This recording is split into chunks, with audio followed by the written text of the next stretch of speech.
किस ग्रंथ से लिए गए हैं? तो भारतीय शासन के जो सत्यमेव जयते हैं ये लिए गए हैं कहां से? उपनिषद से। उपनिषद के जो है मुंडको उपनिषद से ये लिए गए हैं। चलिए बात करते हैं अगले प्रश्न की। हड़प्पा के लोगों की सामाजिक पद्धति कैसी थी? तो हड़प्पा के जो लोग थे उनकी जो सामाजिक पद्धति थी वो थी उचित समतावादी। कैसी थी? उचित समतावादी जो है हड़प्पा के लोगों की सामाजिक पद्धति थी। चलिए बात करते हैं अगले प्रश्न की। सिंधु घाटी सभ्यता के लोग प्रायः अपने मकान बनाते थे। तो जो सिंधु घाटी सभ्यता के लोग थे वो प्रायः अपनी मकान जो है पक्की ईंटों से बनाते थे। किससे? पक्की ईंटों से। काफी बार एग्जाम में पूछा जा चुका है दोस्तों, तो कहीं ना कहीं ये प्रश्न आपके लिए बहुत ही महत्वपूर्ण होने वाला है। तो चलिए बात करते हैं अगले प्रश्न की। मोहनजोदड़ो में सबसे बड़ा भवन कौन सा है? तो मोहनजोदड़ो में जो सबसे बड़ा भवन है वो धान्यागार माना गया है। किसी धान्यागार को जो है मोहनजोदड़ो का सबसे बड़ा भवन माना गया है। चलिए बात करते हैं अगले प्रश्न की। हड़प्पा किस वस्तु के उत्पादन में अग्रणी थे? हड़प्पा जो है वो सबसे ज्यादा उस समय के जो लोग थे वो कपास के उत्पादन में सबसे ज्यादा अग्रणी थे। बात करते हैं अगले प्रश्न की।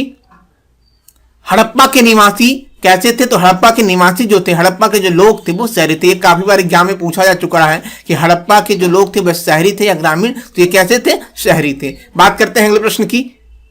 सिंधु घाटी सभ्यता का बंदरगाह वाला नगर कौन सा था? तो सिंधु घाटी सभ्यता का जो बंदरगाह वाला नगर था वो था लोथल। कौन था? लोथल। अगले प्रश्न की बात करें। वेद शब्द का अर्थ है, तो वेद शब्द का अर्थ क्या है? ज्ञान। वेद शब्द का अर्थ जो है ज्ञान से है। बात करते हैं अगले प्रश्न की। भारतीय संगीत का उद्गम किसमें खोजा जा सकता है? तो भारतीय संगीत का जो उद्गम है वो सामवेद के संहिता में खोजा जा सकता है। किसमें? सामवेद के संहिता में भारतीय संगीत का उद्गम खोजा जा सकता है। बात करते हैं अगले प्रश्न की। वैदिक युग में राजा अपनी जनता से जो कर वसूला करते थे उसे क्या कहते थे? तो वैदिक काल में जो राजा अपनी जनता से कर वसूलते थे उसे क्या कहते थे? बलि। बलि को ही उस समय जो कर वसूला जाता था उसे क्या कहते थे? बलि। चलिए बात करते हैं अगले प्रश्न की।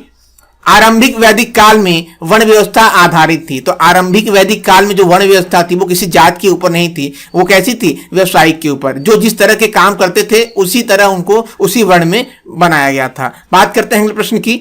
आर्य जातियों की प्राचीनतम बस्ती कहां थी? तो आर्य जातियों की जो प्राचीनतम बस्ती पाई गई वो कहां पाई गई थी? सप्त सिंधु में। कहां पे? सप्त सिंधु में। से आप भी नोट डाउन कर लीजिएगा, ये भी प्रश्न आपके एग्जाम में काफी बार पूछा जा चुका है। चलिए बात करते हैं अगले प्रश्न की।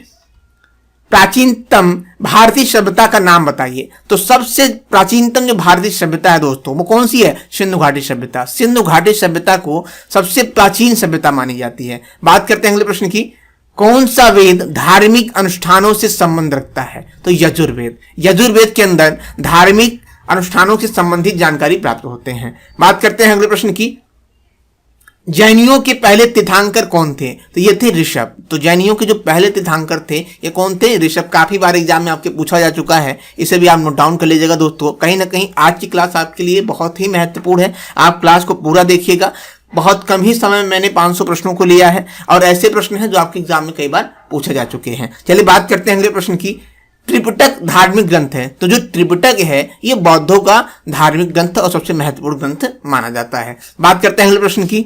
बुद्ध का अर्थ है। तो बुद्ध का जो अर्थ है वो ज्ञान से है। किससे है? ज्ञान से है। बात करते हैं अगले प्रश्न की। गौतम बुद्ध का जन्म स्थान था। तो गौतम बुद्ध का जो जन्म स्थान था वो कहाँ था? लुम्बिनी में। इनका जन्म कहाँ हुआ था? लुम्बिनी में गौतम बुद्ध का जन्म हुआ था। बात करते हैं अगले प्रश्न की।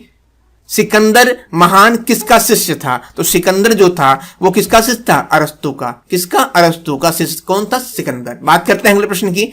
सिकंदर और पोरस की सेनाओं ने किस नदी के आमने सामने वाले तटों पर पड़ाव डाला हुआ था? तो झेलम नदी। झेलम नदी के किनारे जो है सिकंदर और पोरस की सेनाओं ने आमने सामने जो है पड़ाव डाला हुआ था। बात करते हैं अगले प्रश्न की।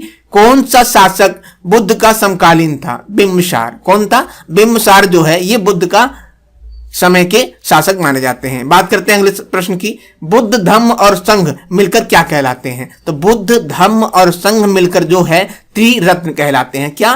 त्रिरत्न। तीन लोग हैं, बुद्ध धम्म और संघ जो है ये मिलकर त्रिरत्न कहलाते हैं। ये भी प्रश्न आपके एग्जाम में काफी बार पूछा जा चुका है। बात करते हैं अगले प्रश्न की।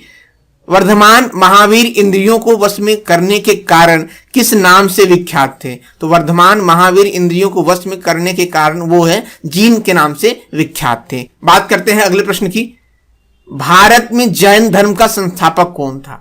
भारत में जो जैन धर्म के संस्थापक थे वो थे महावीर। कौन थे? महावीर। बात करते हैं अगले प्रश्न की, कैवल्य कौन से धर्म से संबंधित है? तो ये जैन धर्म से संबंधित है। कैवल्य जो है जैन धर्म से संबंधित है। बात करते हैं अगले प्रश्न की, गौतम बुद्ध कौन से गणराज्य के थे? ये शाक्य गणराज्य थे। कौन से? शाक्य गणराज्य के जो है गौतम बुद्ध थे। बात करते हैं अगले प्रश्न की दोस्तों, अशोक ने तृतीय बौद्ध परिषद कहाँ बुलाई थी? तो अशोक ने जो तृतीय बौद्ध परिषद है ये कहाँ बुलाया था? पाटलिपुत्र में। पाटलिपुत्र में जो है अशोक ने तृतीय बौद्ध परिषद बुलाया था। बात करते हैं अगले प्रश्न की, अर्थशास्त्र की रचना किसने की थी? तो अर्थशास्त्र की जो रचना किया था किसने किया था?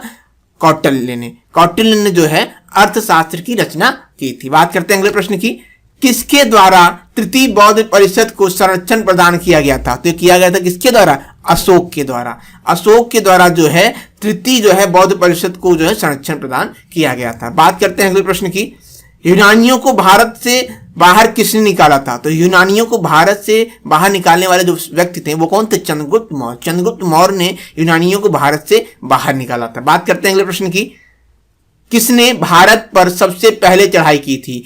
डेरियस फर्स्ट ने। डेरियस फर्स्ट जो है ये भारत में सबसे पहले चढ़ाई करने वाला शासक था। बात करते हैं अगले प्रश्न की, यूनानी रोमन कला को कहाँ स्थान प्राप्त हुआ?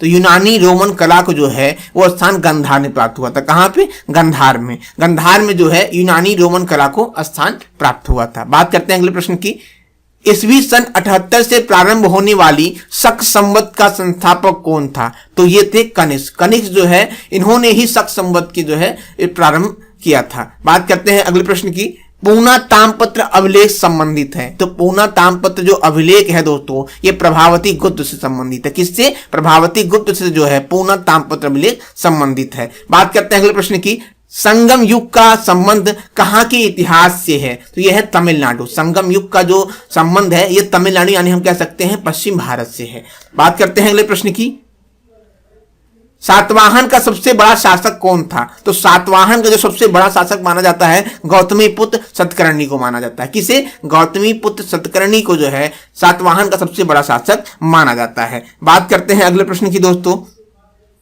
कुषाण काल में भारतीय और ग्रीक शैली के मिश्रण के विकसित कला शैली को किस नाम से जाना जाता है? तो यह जाना जाता है गांधार कला के नाम से। किस नाम से? गांधार कला के नाम से जो है कुषाण काल में भारतीय ग्रीक शैली के मिश्रण को विकसित कला को जो है जाना जाता है। बात करते हैं अगले प्रश्न की, संगम साहित्य के संरक्षक कौन थे? तो ये थे पांड्य। पांड्य जो है संगम साहित्य के संरक्षक थे। बात करते हैं अगले प्रश्न की दोस्तों, मौर्य साम्राज्य की राजधानी कहाँ स्थित है? तो मौर्य साम्राज्य की जो राजधानी थी वो स्थित है कहां पे? पाटलिपुत्र में। बात करते हैं अगले प्रश्न की, आयुर्वेद के वैद्य चिकित्सा का भगवान किसे माना जाता है?